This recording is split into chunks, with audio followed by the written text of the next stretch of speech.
ఈరోజు నేను ఉదయాన్నే వాకింగ్ చేస్తున్న సమయంలో మా అపార్ట్మెంట్స్ గేట్ దగ్గర ఒక ఆసక్తికర సన్నివేశాన్ని చూశాను. భార్యాభర్తలు లగేజ్ పట్టుకొని స్టేషన్కు వెళ్ళటానికి సిద్ధంగా ఉన్నారు.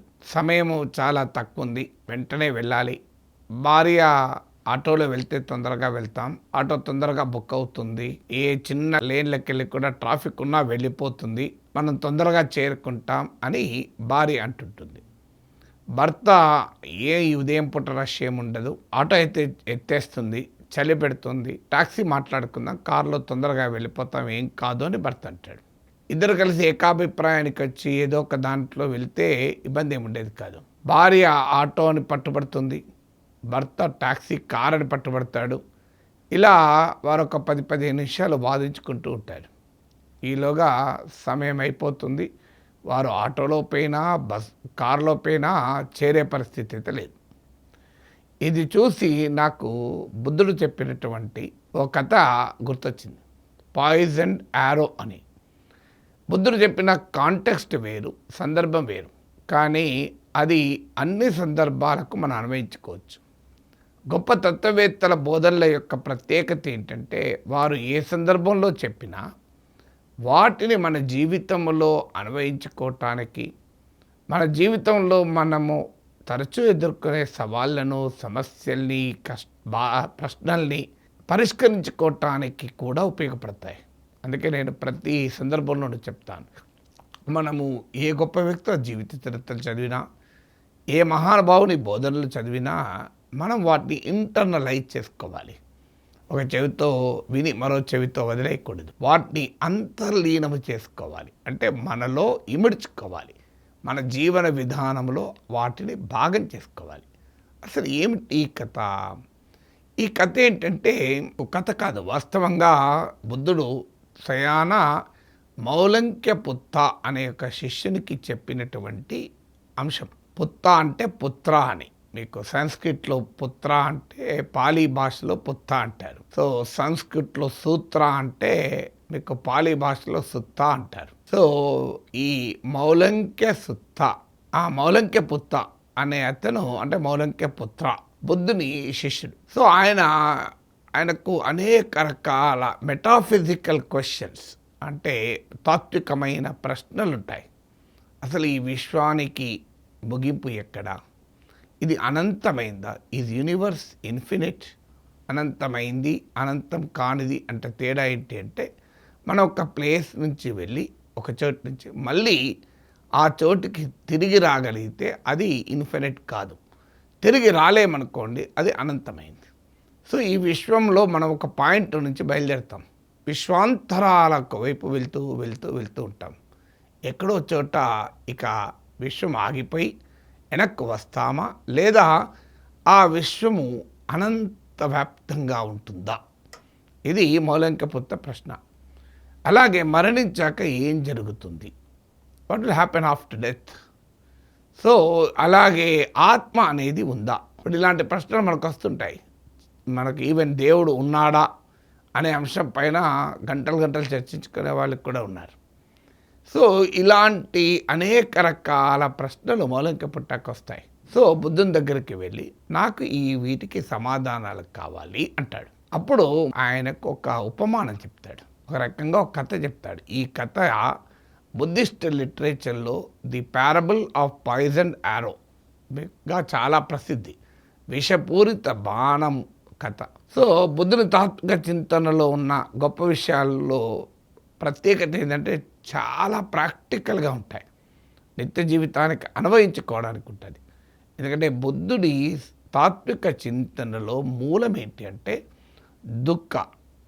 దుఃఖాన్ని నివారించడం ఎలా, హౌ టు ఎరాడికేట్ సఫరింగ్. దుఃఖం అనే దానికి పాలీ పదము వేరు, మనము తెలుగులో దుఃఖం అనుకోవడం వేరు. తెలుగులో దుఃఖం అంటే బాధతో ఏడవడం మాత్రమే, కానీ పాలి భాషలో దుఃఖం అంటే చాలా విస్తృతమైన అర్థం. ఈవెన్ ఇంగ్లీష్లో కూడా సఫరింగ్ అనేది కొంతవరకు క్యాప్చర్ చేస్తుంది. అంటే మన అసంతృప్తి కావచ్చు, బాధ కావచ్చు, దుఃఖం కావచ్చు, మనకు ఆకాంక్షలు నెరవేరకపోవడం కావచ్చు, కోరికలు తీరకపోవడం కావచ్చు, సో ఎమోషనల్ పెయిన్ కావచ్చు, ఇవన్నీ కూడా దుఃఖమే. సో ఈ దుఃఖం నుంచి మనిషి బయటపడటానికి ఏది ప్రాక్టికల్గా అవసరము అనేది బుద్ధుని తాత్విక చింతనలో ప్రామాణికమైంది. అందుకే బుద్ధుడు ఈ చిన్న కథ ద్వారా ఒక గొప్ప సత్యాన్ని మనకు చెప్తాడు. ఇది మన జీవితంలో అన్ని సందర్భాల్లో అన్వయించుకోవచ్చు. ఏంటిది? మౌలంక్యపుత్త ప్రశ్నలకు సమాధానంగా బుద్ధుడు ఏమంటాడంటే, నీకు నేను ఒక కథ చెప్తాను. ఉదాహరణకు ఒక యువకుడికి ఒక విషపూరితమైన బాణం వచ్చి తగులుతుంది. సహజంగానే ఏమాత్రం ఆలస్యం చేసినా ఆ బాణము శరీరంలోకి దిగి ఉంది కనుక విషము కూడా శరీరంలోకి ప్రాకి మనిషి ప్రాణం కోల్పోతాడు. అందుకే అదృష్టవశాత్తు ఆ యువకుని మిత్రులు, సన్నిహితులు, బంధువులు కూడా వెంటనే అక్కడికి చేరగలిగారు. అక్కడ కొంతమంది అదివరకే ఉన్నారు. వారు వైద్యుడిని తీసుకొచ్చారు. వైద్యుడు చికిత్స చేసి ఆ బాణాన్ని తొలగించి విషము శరీరములోకి పరకకుండా చికిత్స చేస్తానని మొదలు పెడతాడు. అప్పుడు ఈ యువకుడు ఏమంటాడంటే, నువ్వు ఆపు. వైద్యంతో అంటాడు, నీవు బాణము తీయకూడదు నా ప్రశ్నలకు ఆన్సర్ దొరికేంత వరకు. ఈ బాణము వేసిన వారు ఎవరు? గ్రామానికి చెందినవాడా, పట్టణానికి చెందినవాడా, నగరానికి చెందినవాడా, ఎక్కడి నుంచి వచ్చాడు, వీరి సంగతి ఏంటి, వీరి పూర్వాపరాలేంటి, పూర్వోత్తరాలేంటి, అతను ఎలా ఉంటాడు, పొడుగ్గా ఉంటాడా, సన్నగా ఉంటాడా, లావుగా ఉంటాడా, అతను ఎందుకని బాణం వేశాడు, ఈ బాణము దేంతో తయారు చేయబడింది, ఆ బాణానికి పూసిన విషం ఏ రకమైన విషము, అసలు ఈ బాణము ఏ పదార్థంతో తయారు, ఇవన్నీ నాకు కావాలి అంటాడు. అప్పుడు వైద్యుడు ఈ ప్రశ్నలకు సమాధానాలు తొందరేమీ లేదు, వెతుక్కోవచ్చు. ముందు అర్జెంటుగా చేయాల్సింది ఏంటి, నీలో విషము శరీరం అంతా వ్యాపించకుండా ఆపాలి అంటాడు. లేదు, నాకు ఈ ప్రశ్నలకు సమాధానం దొరికేంత వరకు బాణాన్ని తీయనియను అంటాడు. సో మనకు తెలిసి ఏం జరుగుతుందని. అలాగే ఆ వ్యక్తి చనిపోతాడు తప్ప ఆ ప్రశ్నలకైతే ఆన్సర్ దొరకదు. సో ఈ స్టోరీ ద్వారా బుద్ధుడు ఏం చెప్పదలుచుకున్నాడు? కొన్ని ప్రశ్నలకు మనము ఆలోచించకూడదని కాదు, ఖచ్చితంగా ఆలోచించాలి. ఆత్మ అనేది ఉందా? చనిపోయాక ఏమవుతాం? విశ్వం అనంతం, విశ్వం ఒకటే ఉందా? అనేక విశ్వం ఉందా? ఈ విశ్వానికి సరిహద్దులు ఉన్నాయా? దేవుడు ఉన్నాడా? సో ఈ ప్రశ్నలకు వెతకాలి, అన్వేషించాలి సమాధానాలు, తప్పేమీ లేదు.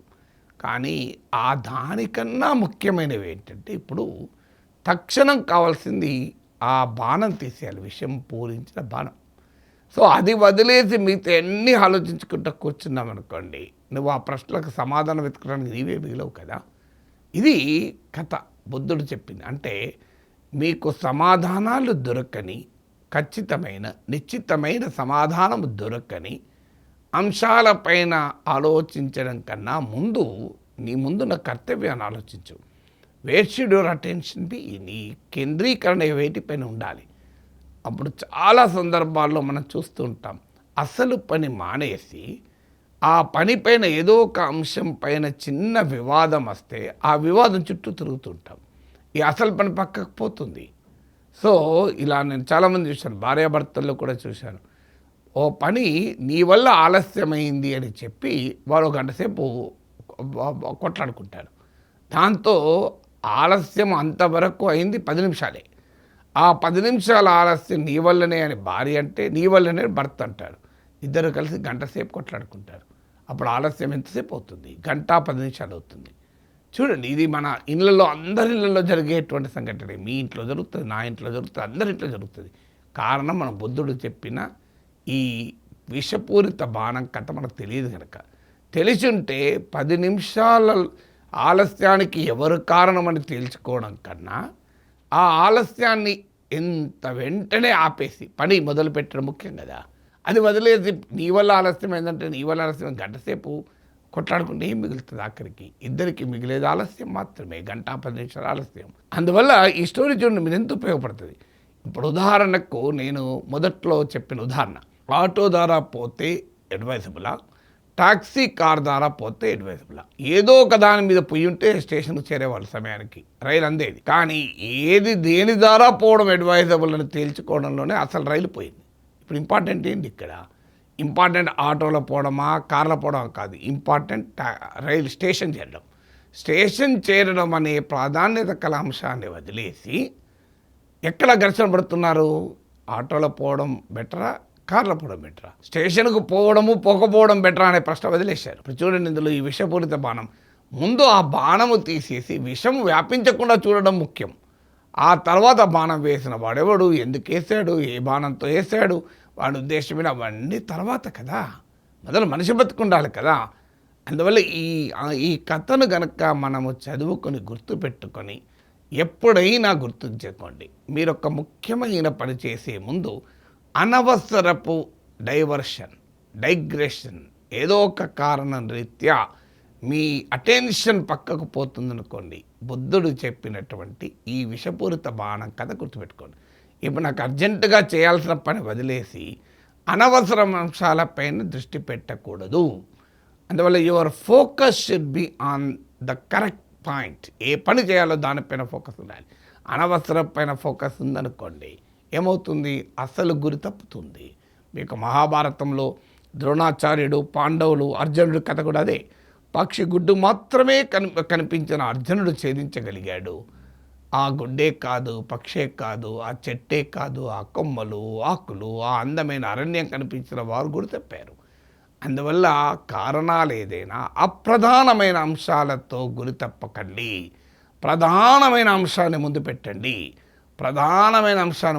లేకపోతే ఆ అప్రధానమైన అంశం దాటవేసే ప్రమాదం ఉంటుంది అని. మీకు రామాయణంలో హనుమంతుడు లంకకు వెళ్ళి వచ్చాక, ఆ తీరం నుంచి ఈ తీరం వచ్చాక పెద్ద ఎత్తున వానర సమూహాలు తనను చుట్టుముడతాయి. వారు కేరింతలు కొడుతూ ఉంటారు. హనుమంతుడు తిరిగి వచ్చాడంటే ఖచ్చితంగా సీతమ్మ తల్లి జాడ తెలుసుకునే వచ్చుంటారు అని. ఆ కేరింతలు కొడుతున్న సమయంలో ఒక్క 2 మాటల్లో తన ప్రయాణ విశేషాలు చెప్తాడు హనుమంతుడు. సీతమ్మను చూశాను అని చెప్పడు. సీతమ్మను చూశాను అని చెప్పితే సీతమ్మ వరకు వినబడి, చూశాను అని వినబడకపోతే ఆ వానర సమూహాలు చేస్తున్న కేరింతల అల్లరిలో ప్రమాదం అని గమనించి చూడబడెను సీతమ్మను తల్లిని అంటాడు. అంటే చూడబడెను అంటే చూశాడు, సీన్ సీతమ్మ తల్లి అని చెప్తాడు. సో సీన్ అని మొదలు చూశానని చెప్తాడు. చూశాను సీతమ్మ తల్లిని అనే వరకు చూశాను అని వినిపించినా చాలు. సీతమ్మ తల్లి వినిపించకపోయినా ఇబ్బంది లేదు, ఎందుకంటే వెళ్ళింది సీతమ్మ తల్లిని చూడటానికే కనుక.